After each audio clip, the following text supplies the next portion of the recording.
Shalom saudaraku yang terkasih di dalam Tuhan. Kingdom Inspiration hari ini saya beri judul Iman di Tengah Keputusasaan. Saya akan ambil dari sebuah kisah seorang ayah yang membawa anaknya yang kerasukan kepada Tuhan Yesus.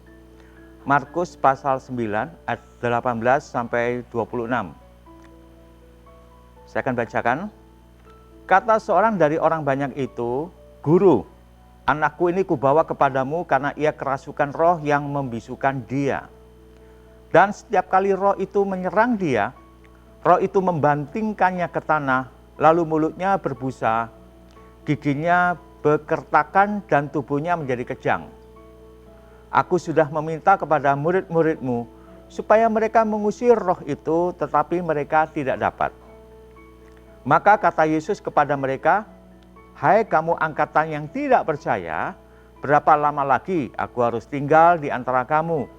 Berapa lama lagi aku harus sabar terhadap kamu? Bawalah anak itu kemari."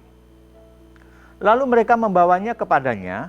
Waktu roh itu melihat Yesus, anak itu segera digoncang-goncangnya, dan anak itu terpelanting ke tanah dan terguling-guling, sedang mulutnya berbusa.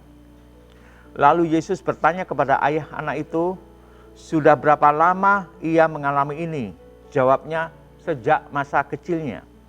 Dan seringkali roh itu menyeretnya ke dalam api ataupun ke dalam air untuk membinasakannya. Sebab itu jika engkau dapat berbuat sesuatu, tolonglah kami dan kasihanilah kami." Jawab Yesus, "Katamu jika engkau dapat, tidak ada yang mustahil bagi orang yang percaya." Segera ayah anak itu berteriak, "Aku percaya, tolonglah aku yang tidak percaya ini." Ketika Yesus melihat orang banyak makin datang berkerumun, ia menegur roh jahat itu dengan keras katanya, "Hai kora yang menyebabkan orang menjadi bisu dan tuli, aku memerintahkan engkau keluarlah daripada anak ini dan jangan memasukinya lagi." Lalu keluarlah roh itu sambil berteriak dan menggoncang-goncang anak itu dengan hebatnya. Anak itu kelihatannya seperti orang mati, sehingga banyak orang yang berkata, "Ia sudah mati." Dan seterusnya. Nah saudaraku, dari kisah yang kita baca ini, kita melihat bagaimana seorang ayah yang frustrasi, dia membawa anaknya yang sudah kerasukan sejak kecil, sudah sejak lama, kepada murid-murid Tuhan. Ternyata murid-murid Tuhan tidak bisa menyembuhkan anak tersebut. Lalu alternatif yang dilakukan oleh si ayah anak ini akhirnya membawa sendiri kepada Tuhan Yesus. Nah, kita melihat bagaimana ada sebuah pelajaran yang sangat luar biasa yang dapat kita pelajari pada hari ini. Sepertinya keadaan kita akan seperti seorang ayah yang frustrasi ini, saudara. Kita semua menghadapi situasi yang bahkan kita nggak ngerti kenapa ini harus terjadi. Banyak pertanyaan yang bahkan belum terjawabkan sampai sekarang. Ada masalah, penderitaan, persoalan yang datang silih berganti. Kita sudah berdoa, rajin ke gereja, memberikan persembahan, segala macam hal-hal kebaikan rohani kita lakukan.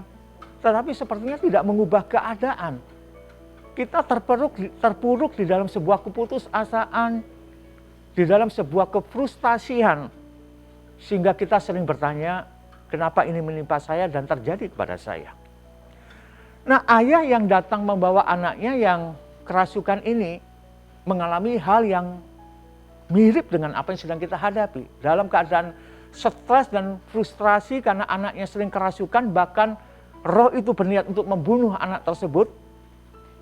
Ia datang kepada murid-muridnya, ternyata murid-muridnya gagal. Dan lalu ia datang kepada Yesus. Dan kita lihat bagaimana pada saat itu ketika ia datang kepada Tuhan, lalu terjadilah sebuah perkataan yang ada sebuah kalimat yang disampaikan oleh Tuhan Yesus di ayat 24. Segera ayah anak itu berteriak, "Aku percaya, tolonglah aku yang tidak percaya ini." Nah, Tuhan ketika menghardik bahwa sampai berapa lama lagi aku harus sabar terhadap generasi yang tidak punya iman ini. Generasi yang kecil imannya ini. Generasi yang tidak punya kemampuan untuk bisa percaya kepada Allah. Di dalam seruan keputusasaan itu, maka si ayah anak itu berseru, "Aku percaya, tolonglah aku yang tidak percaya ini." Kalau kita lihat di dalam terjemahan BIMK, Alkitab BIMK disebutkan begini, langsung ayah itu berteriak, "Tuhan, saya percaya, tetapi iman saya kurang. Tolonglah saya supaya lebih percaya lagi." Problem masalahnya rupanya bukan pada ketiadaan iman daripada ayah itu, bukan. Tetapi ia merasa bahwa imannya kecil. Ia tidak mampu lagi untuk meningkatkan imannya. Maka ia berseru, "Tolonglah aku Tuhan. Aku yang kurang percaya, tolonglah supaya lebih percaya lagi." Saudara, kenapa saya katakan bahwa si ayah anak itu bukannya tidak punya iman sama sekali. Ia sudah datang kepada murid-muridnya untuk anaknya disembuhkan, ternyata gagal. Tapi imannya tetap mendorong dia akhirnya datang kepada Yesus. Kedatangannya kepada Yesus untuk memohon pertolongan menunjukkan bahwa sebenarnya ayah anak ini sudah punya iman. Meskipun diakui bahwa imannya kecil. Nah saudaraku, ini kuncinya. Ketika dia merasa tidak berdaya dengan imannya itu, ia berseru di dalam keputusasaan, di dalam rasa frustasinya, dan di dalam penyerahannya dia berkata kepada Tuhan, "Tolong aku. Imanku kecil memang, tapi aku mau Engkau mengadakan sesuatu. Aku mau Engkau menolong saya. Aku memang gak berdaya, tapi tolonglah saya." Saudara, ketika seorang menghadap Tuhan di dalam rasa yang frustasi, di dalam penyerahan totalnya, respon Tuhan adalah dia menolong si ayah anak tersebut, saudara. Bukankah di dalam situasi yang sulit kita hadapi seperti sekarang ini, kita merasa iman kita kecil juga, bukan? Ketika kita tidak berdaya dan tidak mampu, kita datang kepada Tuhan di dalam penyerahan kita. Di tengah situasi keputusasaan seperti sekarang ini, ada seruan dari kita semua, "Tolong kami Tuhan." Dan saya yakin Tuhan di dalam anugerahnya pasti menolong kita. Ada lagi hal yang menarik di situ, bagaimana ketika ayat tersebut pada mulanya datang kepada Tuhan, dia menyerukan dengan sebutan kata guru. Nah kita lihat di dalam ayat 17, ia menyebut Yesus dengan kalimat begini, "Guru, anakku ini kebawa kepadamu." Tetapi setelah itu kita melihat lagi perubahan sebutan dari guru, berubah menjadi kurios di ayat 24.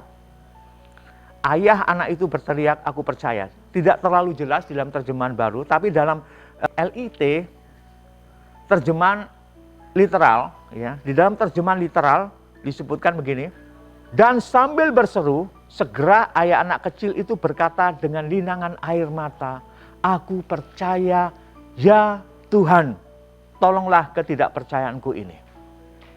Di dalam ayat yang kita baca, terjemahan literal, si ayah anak itu berseru, "Aku percaya, ya Tuhan."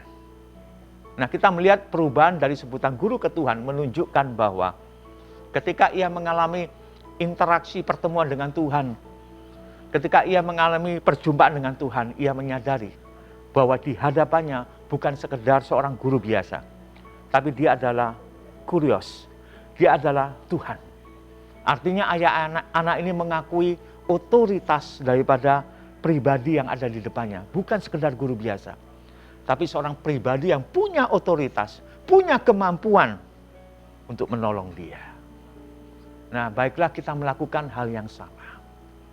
Ketika kita menangis dengan linangan air mata, ketika kita merasa bahwa iman kita tidak mampu untuk menjangkau hal-hal yang luar biasa, namun ada Tuhan yang pasti mendengar setiap seruan kita, bahkan di dalam ketidakberdayaan kita. Di dalam penyerahan total kita ketika kita berseru, "Tuhan, tolong aku." Tangan Tuhan pasti akan datang menolong kita, karena Ia sangat mengasihi kita dan menyertai kita sampai pada kesudahan alam. Biarlah kiranya Kingdom Inspiration ini menjadi kekuatan buat kita semua, untuk kita terus berani melangkah di dalam anugerah kebaikan Tuhan. Selalu akan ada pertolongan dari Tuhan buat kita, selalu akan ada kekuatan bagi Tuhan buat kita semua. Tuhan Yesus memberkati. Amin.